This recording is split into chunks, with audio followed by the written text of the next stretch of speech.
Welcome to The Route to Success. Today's episode is about hope, resiliency, and a skill that can change the direction of a life: advocacy.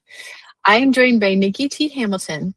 Nikki is a longtime victim advocate and a nonprofit leader who recently launched a Promise Kept Foundation.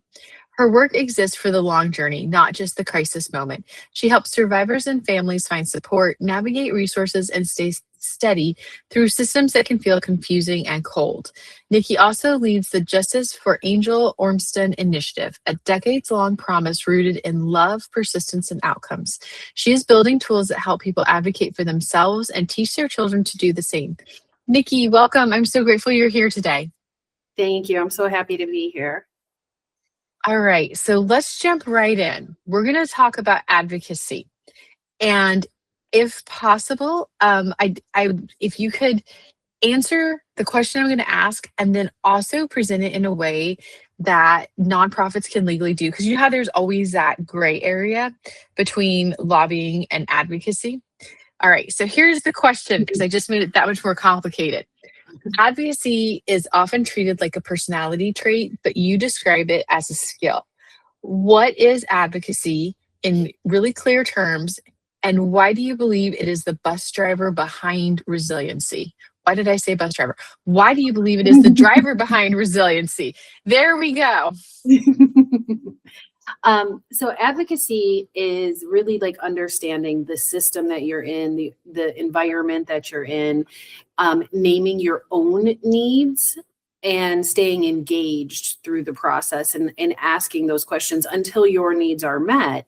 And that applies in criminal cases, as a victim, it applies in the workplace, with your children, in every aspect. When we advocate for our kids in school, we teach them, like, if there's a grade, this is what you do. If you're not happy with it, talk to the teacher, figure out what you can do better.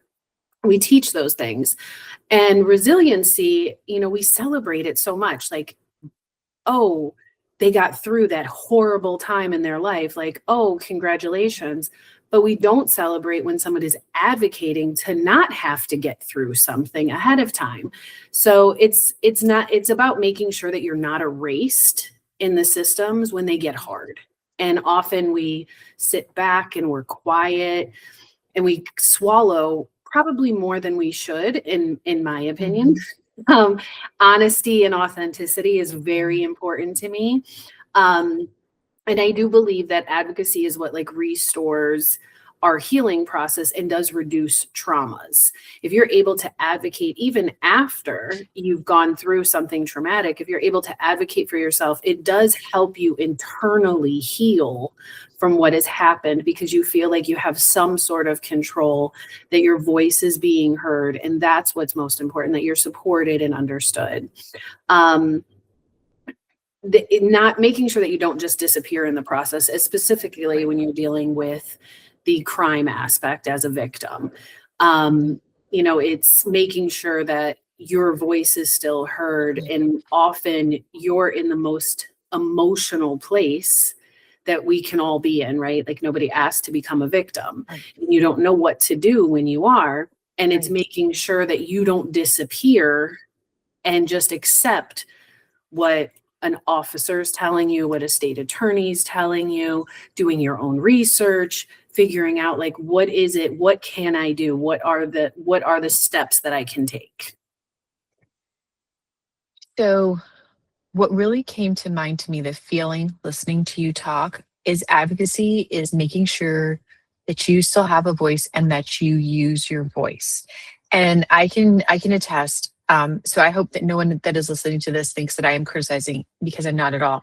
When you are the victim in whatever capacity, it is so hard to maintain your voice, and it is so hard to feel like you have a right to stand up for yourself. When somebody has beaten you down enough, finding that courage inside to use your voice is a huge step. So talking about it as a skill, and I love that you said it's a skill. So for me, I think of it like a muscle that you work out every day. What are a few just simple exercises that we could do every day, especially when we don't need to advocate for ourselves, so that Mhm. when we do need to advocate, it's a muscle response, it's muscle memory. How do you build yours? So I think the most important thing is like when you're in those moments and practicing every day, and whether it's when you're driving and somebody cuts you off or the line's too long when you're grabbing your coffee at Dunkin' and you're going to be late for work, it's slowing the moment down. Take time to just step back, remove Mhm. your emotions and really consciously think in your head, what is happening right now? Not what's going to happen tomorrow, not what's going to happen when I get to work. What is happening right now? Slow the moment down. And that, I believe, slows your brain processing down in the emotional part of, you know, everybody has emotionally reactive moments, right? Someone Oh, blows yeah. the horn at you, you get, you're just mad someone took your parking spot. And many times we overreact it out of emotion, but not in our logical brain of like, this really isn't that big of a deal, we don't need to react like this. In a situation and conversations, like I always am asking for like clarity in plain language. I really like repeating back what somebody's told me. Mhm. If I call a doctor and I'm telling them, I'm sick, I need an antibiotic, and they're like, no, you're not getting an antibiotic, then it's asking questions. Okay, why can't I have one? If I know my body, I've been through this before, I know Mhm. that I'm sick, why is it that you don't want to give me something that could help, not as Right. much as hurt? And getting to understand, like, okay, why does the doctor feel I don't need it? Because often we feel we need something and a doctor can say, no, you don't need it. And Right. it's just asking those clarifying questions so you can fully understand, because a lot of times we have emotional reactions Mhm. and we get upset, we get frustrated with the doctor or our boss, and we don't ask, like, what is their perspective, like why is that Right. their decision? And I think that, so exercising, like slowing the moment down that you're in, asking for clarity. I'm big on like documenting things, Mhm. because when you're like, when it comes to like the victims, right? So you go through a process like with me with a parole hearing, and you don't have a decision after the parole hearing. Now it's got to go to a full parole board review because there wasn't a decision by the smaller group. And then that takes months because they only meet quarterly and you have to wait. So then you're waiting and you're in this, oh my, are they letting him out?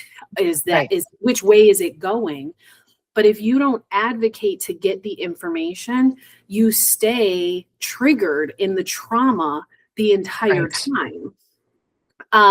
So I like to document everything and write everything down. Like if somebody tells me this is the reason, visually, like I'm a visual learner. So Too. I Mhm. don't hear it. Like you can tell me something, but if I don't write it down, I'm not going to retain it. I'm not going to understand it as much. But if I see it on paper, see it in a text, my notes is full on my phone Mhm. at all times. You get a great idea and you're like, Yeah. this, and I have a question about this, and I feel this way, and you just write a quick note. And I believe that bringing like a second person when you're dealing with stuff is always Yes. very helpful to where you feel supported in the moment. And that's the main point of victims advocacy, right? Main reason why Mhm. I created this is that when you're walking the system alone, like I use domestic violence as a big one, right? Like everyone's familiar with it. It's always like 1 degree of separation, right? Somebody always knows somebody who's been a victim of Right. domestic violence. And when you're in it, most often your abuser has made you feel small. They've made you Mhm. stay quiet. They've isolated you. They've intimidated you. They've broken you down. If you are then trying to pursue a restraining order, you're trying to leave, you're trying to move out on your own, you're trying to start a new life, and you have to deal with these things. If you don't have somebody by you, you feel so alone. Mhm. You're Yep. already leaving something and changing your life. I use my situation, right? Like in the blink of an eye, my entire life changed. I was at work when the police showed up telling me what was happening and what had been reported and what the plan was for my life and my children's life to end that day. And that day we went into a hotel. We had to get a restraining order. Like I had not done these things. Like I fought parole hearings. I've advocated for, kids and family court and custody cases. But now I was the victim. And I, as an advocate who had been doing this for 20 years already, 2 successful parole continuances, 10-year max on each one. And I didn't know what to do or where to go because my emotions were involved and I was personally attached to it. We can always advocate. It's easier to advocate for someone else than it is to advocate for ourselves. Yes. And it's so interesting that you're saying these things today. The last 2 days, my daughter and I have been struggling with big feelings. And whenever you have big feelings and lots of emotions, it's really easy to have really bad days and everything's really negative. And so what I have been doing since she was like 4 is we practice naming them. I feel this way. Today I'm feeling this, and I think it's caused by this. And just by naming it, we remove all that power and we can process information. It's those little things, but I really want to focus in on what you said about when you are having really big conversations, whether you do this professionally or not, always have somebody there with you. Because, and here's the thing, even if you know what that next step is, you're never going to hear everything. Always have that second set of ears, always have that second person to also ask questions or to remind you of the questions you had written or to take notes. It's so powerful and important to have that second person. So thank you for going through that very, very, very important description, because I think there was a lot of important tools there.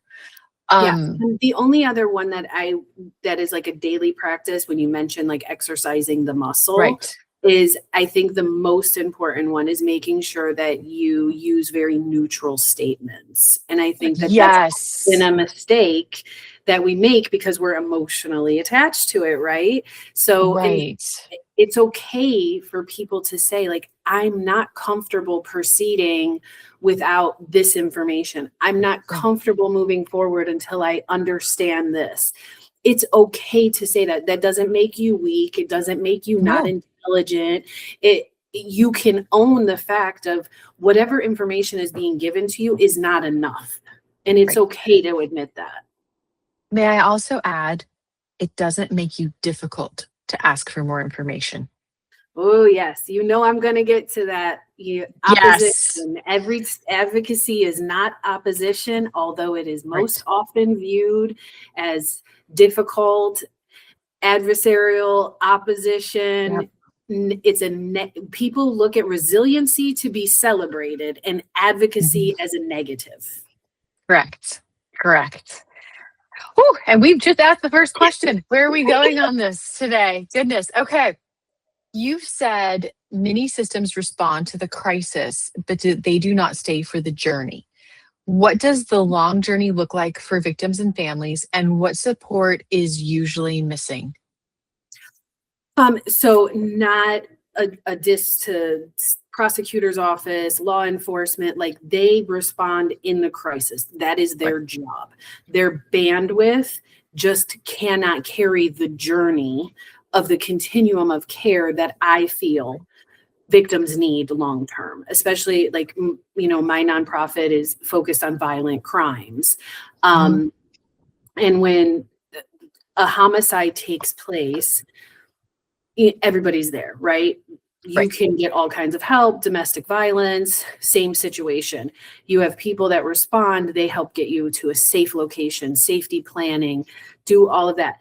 The arrest, the police, the state attorney, like everybody's working to help you. And then that stops. And to them, they have to move on to the next case. Hey, there's a lot of cases, there's a lot of crime, there's a lot of things that happen.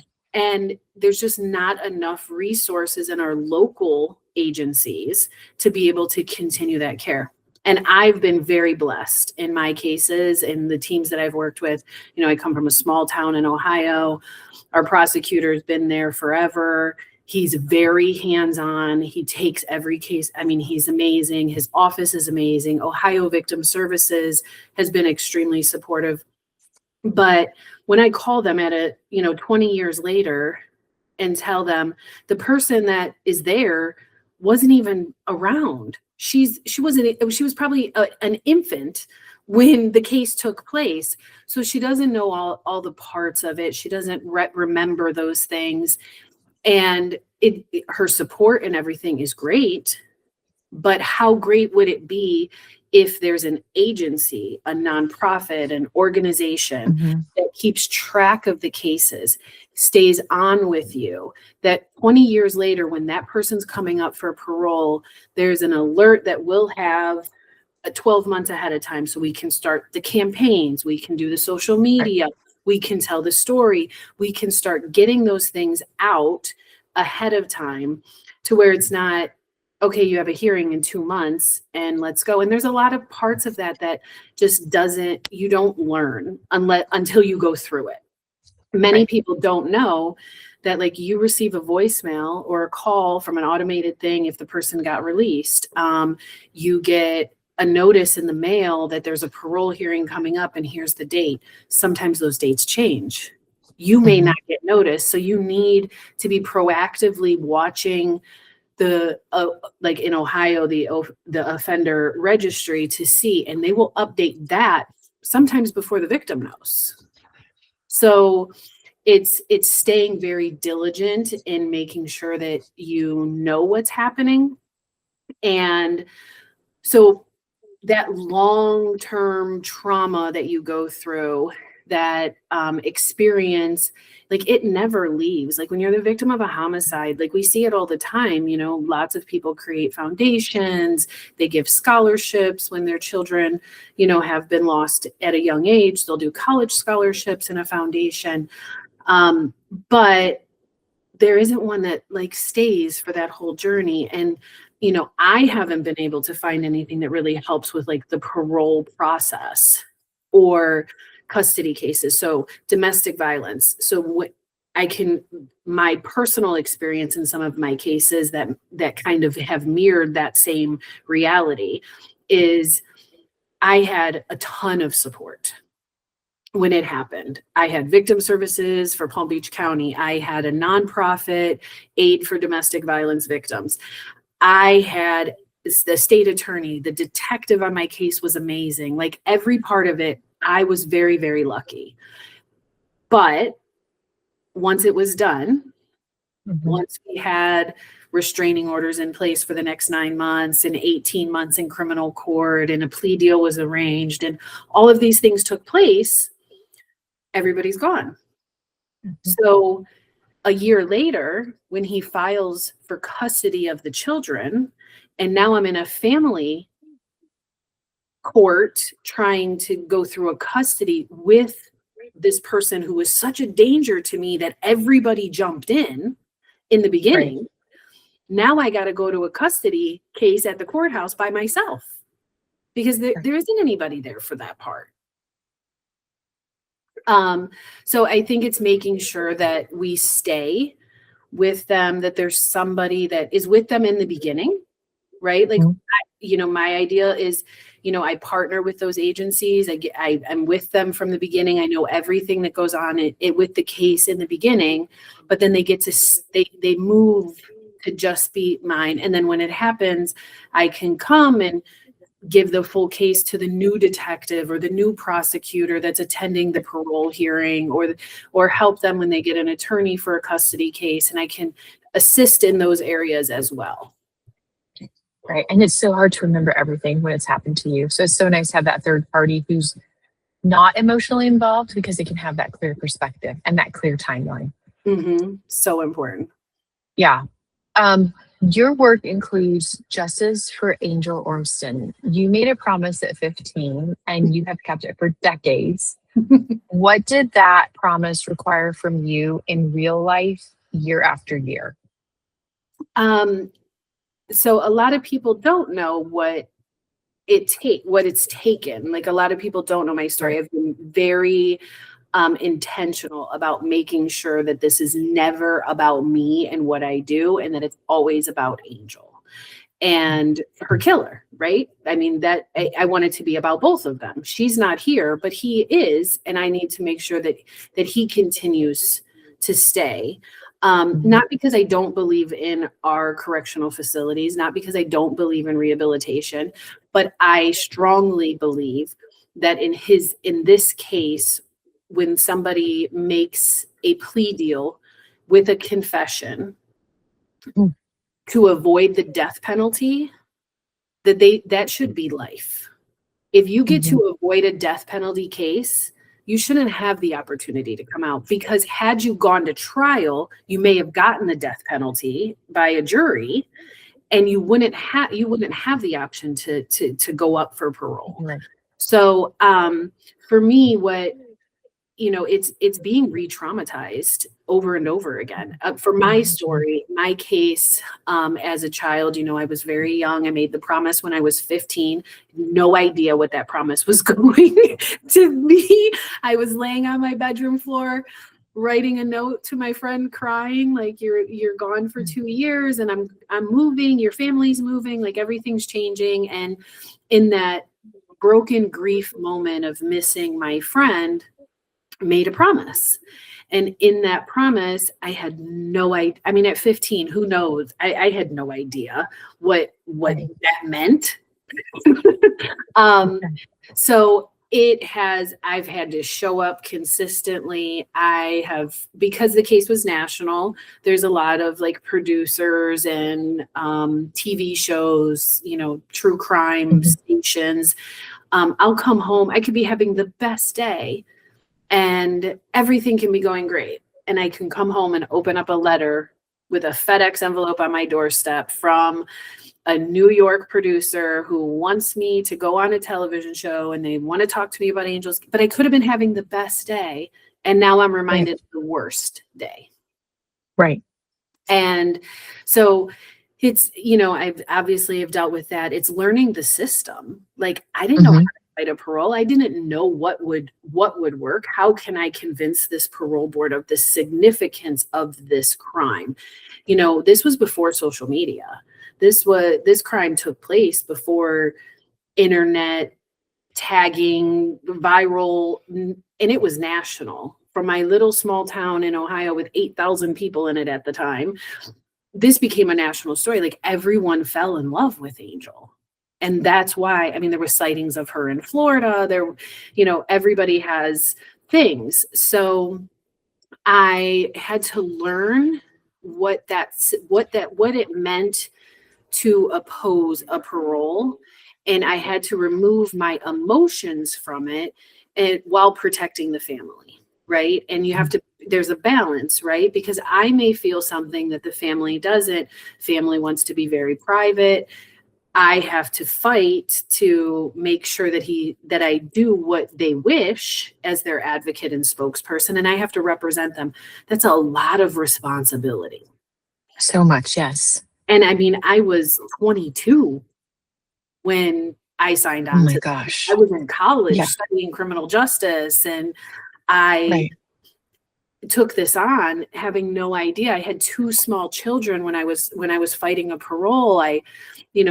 Papers all over my dining room table, books. I was trying to figure out every avenue that I could do to advocate for her and for what I truly believe is right in this case. Not because I'm personally involved, but because I know enough about the crime and his stuff to where I believe truly that if he is released, he will harm again. There is the probability of him harming again when his back is against the wall or he doesn't get what he wants and in a situation. So for me, it was always that commitment that I don't want I don't want to be responsible for him getting out and hurting somebody else. So it's like, I have to protect the family. I want to protect any future victims that may come across him. And it's really like this whole promise is like shaped my life. And I can imagine. like it created, it's why I went into the nonprofit sector. It's why I've continued to help. I had no idea. I only recently realized that like I'm an advocate, and I raised two little advocates, and I didn't even realize it. Like my 5-year-old was fighting for better lunches in the cafeteria because the kids didn't like it. So because his friends didn't like the lunches, he decided he was going to write letters and petition and do all of these things. But it's because that's what they saw their mom do. I didn't Right. take no for an answer. I fought when I felt like something was wrong and when something was right. And I modeled that behavior for them, not realizing that, they just naturally pick that up, like kids watch us. It doesn't matter what we say. If we don't model the behavior of our words, our kids are not going to follow our words. They're going to follow our actions. So true. So true. So speaking about children, this is something I'm really interested in. You said we do not teach. So let me phrase this correctly. Traditionally, in school and typically as parents, we don't teach kids advocacy. And when kids advocate, adults can label them as bossy or difficult. Mm-hmm. What are some simple ways parents and caregivers, and maybe teachers or even daycare workers can teach advocacy early? And what words can kids use when they get pushback? So this is super important to me, as you know. This really teaching kids to advocate and changing the mindset of adults, that it's not opposition, that child is not difficult, they're not arguing. When I was little, people used to say like, oh, you're going to be an attorney, all you like to do is argue. But it's because I was advocating for something, whether that's just advocating for understanding. Right. Yes. Yeah. And, we teach compliance, but not advocacy and in communication. And they all go hand in hand, right? Advocacy, communication, great. All of these skills stop gaslighting. They prevent domestic violence. They all of advocacy itself is something in that can change society in very positive ways if we change the way we look at it. Not just the person and us ourselves learning to advocate, but also the way we look at someone who is advocating. And it's okay to have a respectful disagreement. And parents teach their children that it's okay for, how often have you heard like, don't talk back and don't question me and I'm the mom. I'm the adult, you're a kid. But we should normalize questions. We should normalize our children asking us questions. Just because we're the parent doesn't mean we're right. Right. Even though we all like to think so. Like I mentioned before, modeling that behavior and the language that kids can use and that we can teach our children to use is really like saying like, I don't feel safe with this. I don't feel safe with that. I need help understanding. Can you explain why? Like, that's like probably my favorite. Like, kids often say to their parents, how often has your daughter said to you, why can't I go? Why can't I do this? Why can't I do that? But we can teach our children, and then we take a defense, right? Like don't question me because I said so, right? Right. But we wouldn't need to have that conversation if we taught our kids to not say, why can't I? Say, can you explain to me why? It's the choice of words that we use that we get the pushback from, because then we're enticing someone else, right? We're triggering their emotional response. And we do it as parents, like to our employer. Like, how often have you heard of someone like going to their boss saying like, I'm working extra hours, I'm training, I'm doing all these new duties. I mean, we see it a lot in the nonprofit world, right? We wear a lot of hats. And you go and say, I really need a raise. I'm taking on more response. You're advocating for yourself. Right. I need more money because I'm doing more.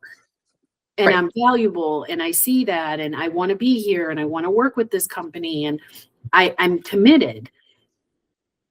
They say no. We leave, we're mad. Right. We don't feel valued.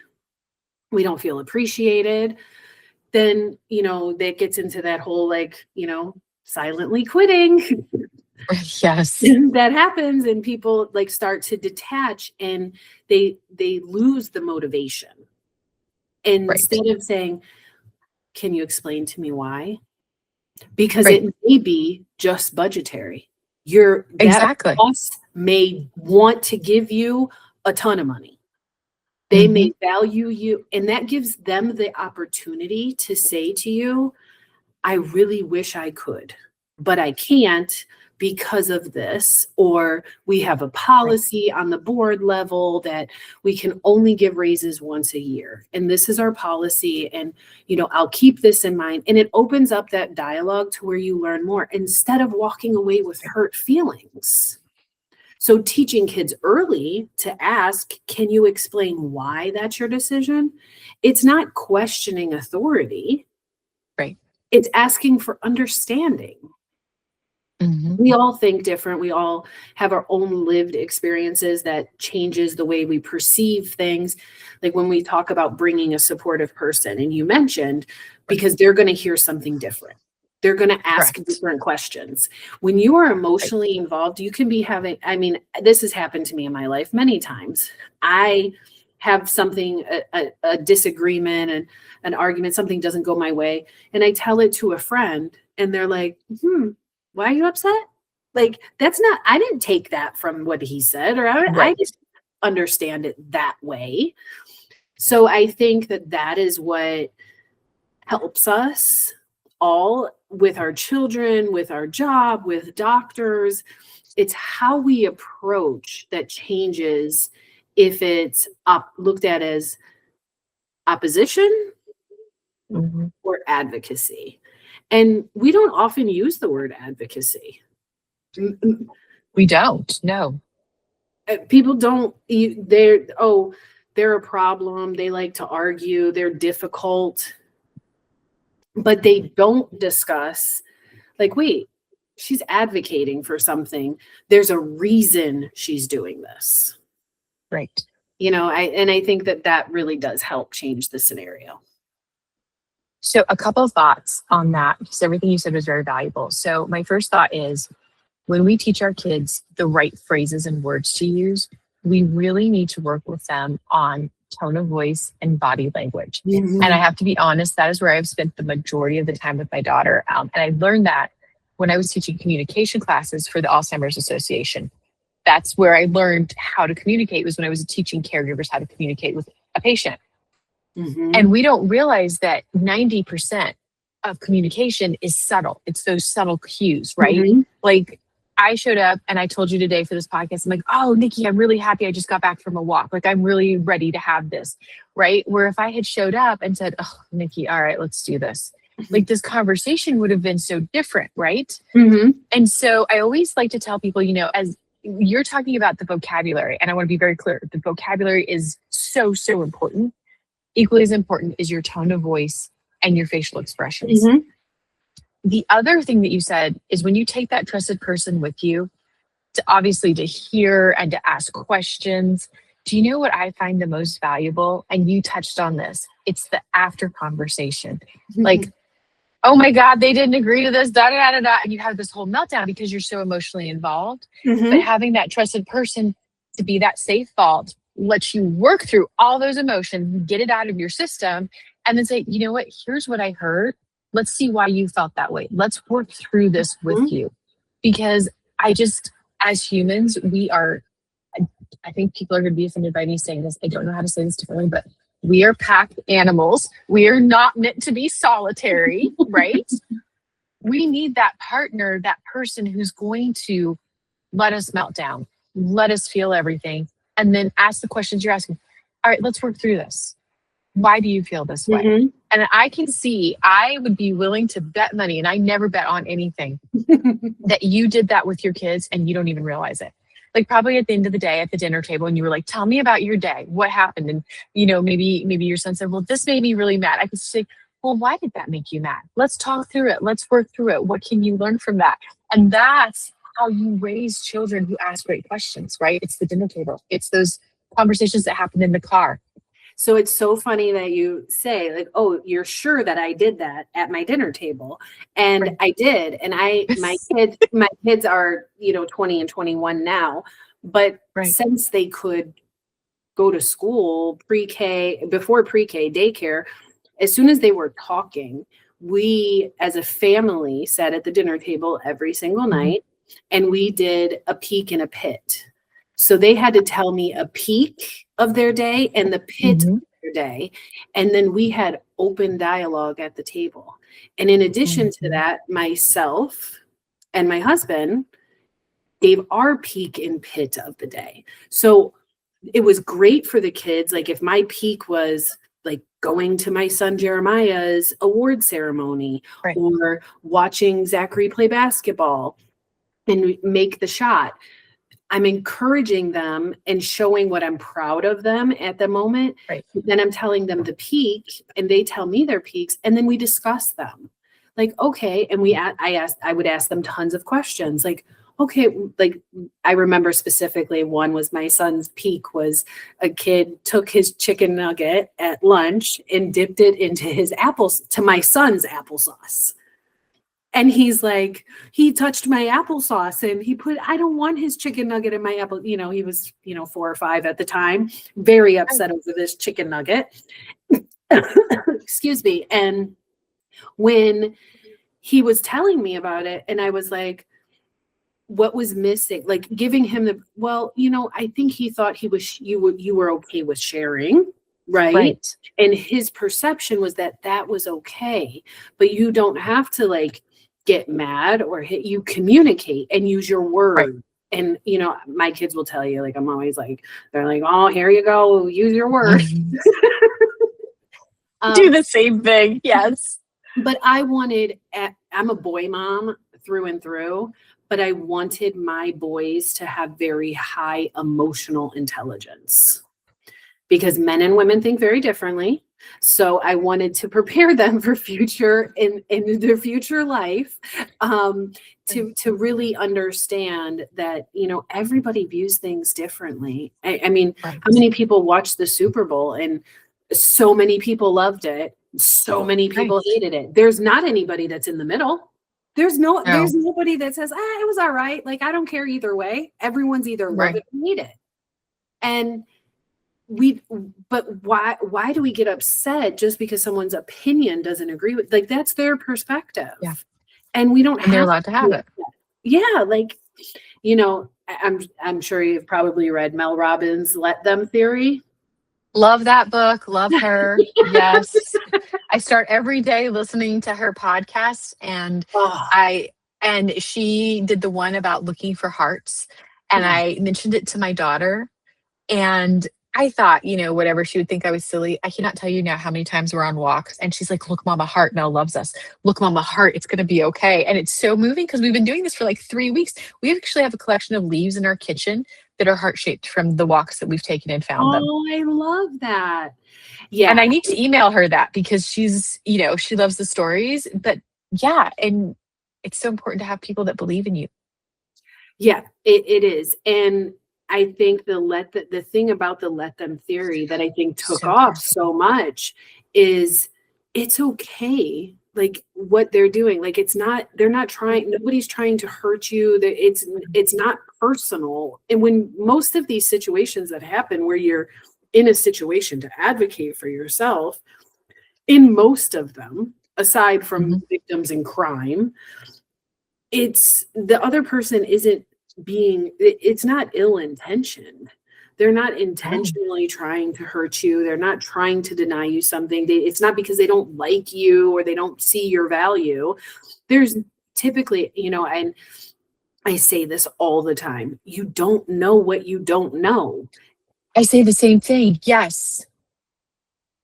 Yes. And you don't know what you don't know. There's a reason that they're making that decision. It's the reason that they're doing that. And I think that when I first read, I mean, I probably have read and re-listened to the Let Them Theory probably 6 times in the past year. Mhm. Like I just like she's so calming, like just listening to I know. her I know. is amazing.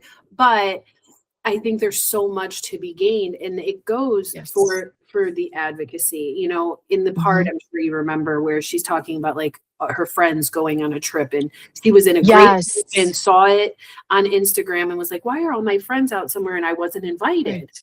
And you take Right. it so personal, you feel so left out, your feelings are Right. hurt, but it's like they could have planned that trip when you had something planned and they thought you couldn't come, and it wasn't Right. intentional. It's just simply a misunderstanding or bad timing, or maybe they just thought you didn't want to go. Maybe you don't like the sun and they didn't think that you'd want to Right. go there. Maybe you don't drink wine. Like there's a lot of things, and people make assumptions, and Mhm. sometimes those assumptions are the things that hurt the other person the most. And I think when it comes to advocacy, that is what is so important, is to teach and hold these victims' hand, to get them to understand like that law enforcement professional is not looking at you and saying like, I can't arrest him, not because he doesn't want to, but because the laws of the state don't allow him to. He hasn't done enough Exactly.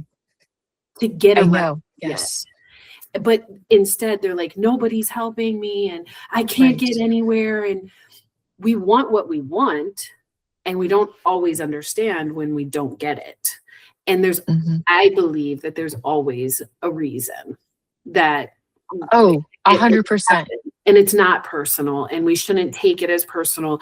We shouldn't take it as a loss. You know, life gives us lemons and we can make lemonade, or we can sit and look at the That's right. lemons like these are horrible and they're awful.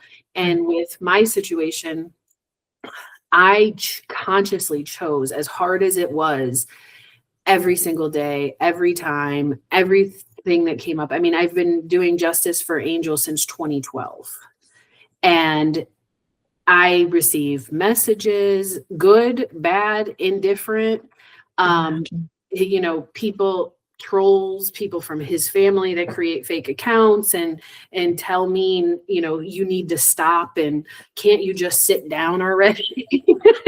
And you know, I see these things and it's like, but they don't understand the that every time those things happen, I have to consciously put my feelings aside and take and remove my emotion, because what I have to do is remember logically, like it's their perspective, right? Like they're looking at me Mhm. like I'm the protagonist and I'm all these horrible things in their life because of what I'm doing, but often they're not looking at the other side.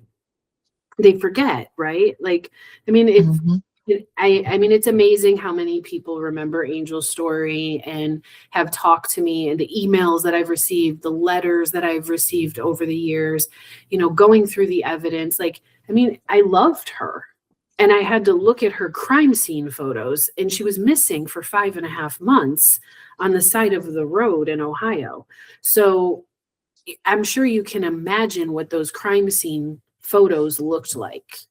And to go through them, to be able to Right. advocate, I had to do that.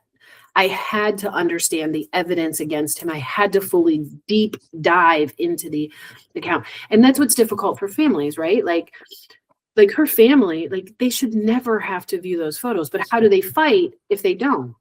And that's where Promise Kept comes in, because we can do that. We can prepare the bullet points Right. and the things that need to be included that help to oppose Right. legally and based upon the law, right? Mhm. So this is Mhm. his sentence. This is his crime. These are the parts of his crime that make us think that he will, you know, reoffend once released. And this is why. And explaining, like, you know, the parole board gets you know, they get their packet about the case, but it's really the other person, it's the other side that has to point it out.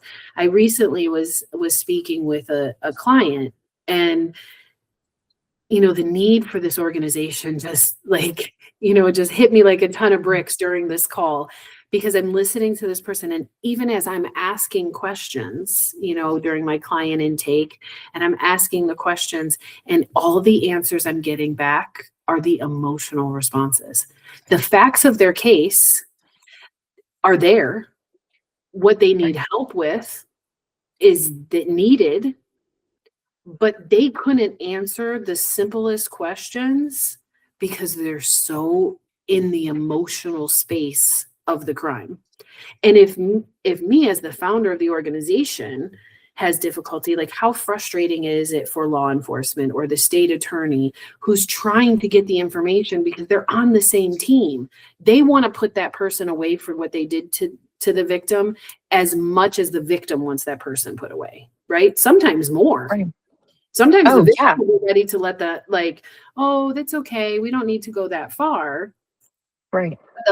But they're like, no, we have to get this criminal off the street. They know the patterns, the criminology of it.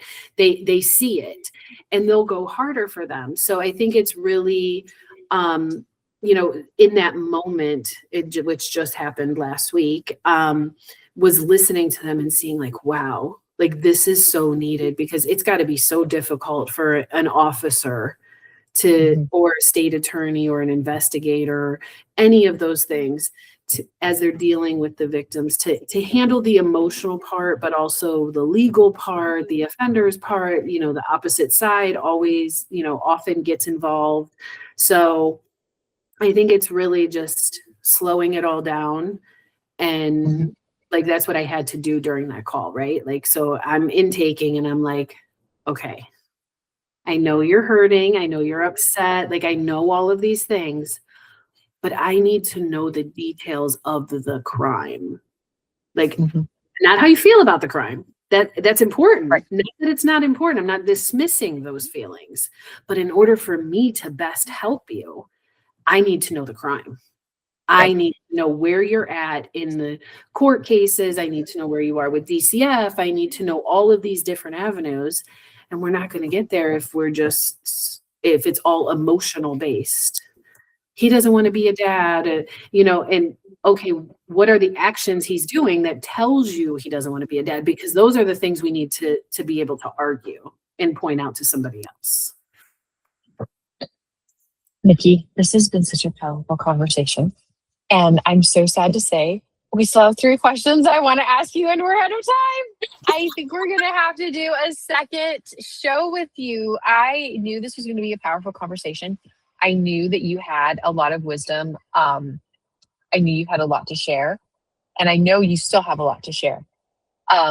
So those of you who are listening to this show, don't hesitate. I'm going to get Nikki back. Don't worry. Don't stress. Don't anything. I'm going to get Nikki back.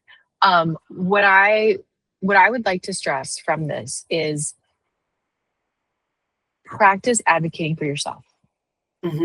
Look in that mirror and advocate for yourself. Learn how to name your feelings so you can separate them, so you can give people facts. I listened to the parts that Nikki has shared about communication. There's so much here. Nikki, I apologize. There's so many things I still want to ask you, but my main question I'm going to ask you is, will you do an episode 2? Because I feel like we're stopping in the middle of the conversation, but I want to honor our time commitments and everything. So let me say this. Nikki is amazing. Absolutely amazing. Her nonprofit is A Promise Kept. They are in Southern Florida. She's a fountain of wisdom. And what I can say without asking, what I know well enough from Nikki from the times we've spoken, is if she doesn't know the answer, she will know where to send you. And so you will never leave empty-handed. If you get overwhelmed by this and you can't figure out how to reach out to Nikki, reach out to me. I'm happy to connect you. Let's make this as easy as possible. And once I connect you to Nikki, I will step out of that conversation. That is something that is my personality trait. I'm a connector, then I step out very quickly. So Nikki, if you'll just hang on 1 second, we'll schedule all of this together. So thank you so much for listening today, everybody. This was, I think, the most powerful episode that I have recorded to date. And I just really want to stress, listen to this one twice.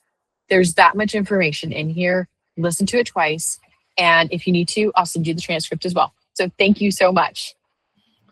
Thank you.